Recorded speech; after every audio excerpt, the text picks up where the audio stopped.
আজকে এদের গাড়ি আমি খারাপ করে দিব, দেখবো এরা কিভাবে ঘুরতে যায়। আমাকে ঘুরতে নিয়ে যাবে না, দেখবো ওরাও আমাকে না নিয়ে কি করে ঘুরতে যায়। আজ পুরো গাড়িটাই খারাপ করে দিব। ও মনে হচ্ছে ওরা চলে এসেছে, তাড়াতাড়ি করে এখান থেকে পালিয়ে যায়। এখন আমার কাজ হয়ে গেছে, এখন তাড়াতাড়ি করে এখান থেকে পালিয়ে যেতে হবে।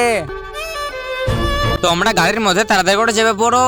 আজকে তো বুড়ি আসেনি। হ্যাঁ আজকে অনেক মজা হবে। বুড়ি আসেনি মানে কোনো ব্যাপার আছে। ফালতু আমার মাথাটা গরম করাও না, তাড়াতাড়ি করে চলো। হ্যাঁ হ্যাঁ আমার কি, আমার তো শুধু গাড়ি চালানো কাজ।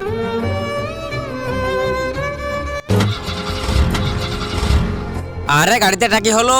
মনে হচ্ছে গাড়ি খারাপ হয়ে গেছে। তোমরা এখানে বসো, আমি এক্ষুনি দেখে আসছি। গাড়ি তো ঠিকই ছিল, তাহলে এটা কেন হলো?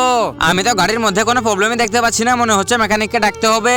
তার আগে শয়তানকে হারিয়ে যারা যারা আল্লাহকে ভালোবেসে থাকো তারা ভিডিওটাকে লাইক করো, চ্যানেলটিকে সাবস্ক্রাইব করে দাও। আর যদি শয়তানকে ভালোবাসো তাহলে লাইক সাবস্ক্রাইব করার কোনো দরকার নেই। এটা আবার কি হলো? এখন আমরা কি করব? মনে হচ্ছে আজকে আর ঘুরতে যাওয়া হবে না। ও যাও যাও ঘুরতে যাও।